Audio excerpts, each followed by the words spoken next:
राज बहादुर रामचंद्र मर्दराज देव 125तम जन्म जयंती खलिकोट ठारे अनुष्ठित। आज राज बहादुर रामचंद्र मर्दराज देव 125तम जन्म जयंती खलिकोट स्थित युवराज बंगला ठारे अनुष्ठित हो जाइछि। ए कार्यक्रम मर्दराज सांस्कृतिक परिषदर सभापति डॉक्टर साकेत राम राव अध्यक्षतार अनुष्ठित होता बेले संपादक आईनजीवी सुधांशु शेखर साहू वार्षिक विवरणी प्रदान करथिले। मुख्य अतिथि भाव में पूर्वतन सूचना कमिशनर सुनील कुमार मिश्र जोग देइथिया बेले मुख्य वक्ता भाव में पूर्वतन उच्च शिक्षा निर्देशक डॉक्टर प्रफुल्ल कुमार रथ जोग देइथिले।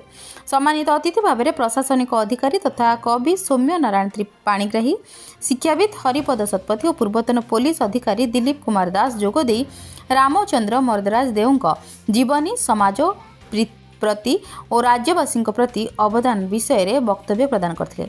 डॉक्टर हरप्रसाद महापात्र प्रारंभिक भाषण प्रदान करथिले। परिषदर उपसभापति चंद्रशेखर पट्टनायक धन्यवाद अर्पण करथिले। शिक्षक प्रभात कुमार मिश्र मंच परिचालना करथिले। अतिथि माने राजा बहादुर रामचंद्र मर्दराज देव फटोचित्र रे पुष्पमाल्य अर्पण करने सह प्रदीप प्रज्वलन करथिले। केसी पब्लिक स्कूल छात्री माने प्रारंभिक संगीत परिवेषण करथिले।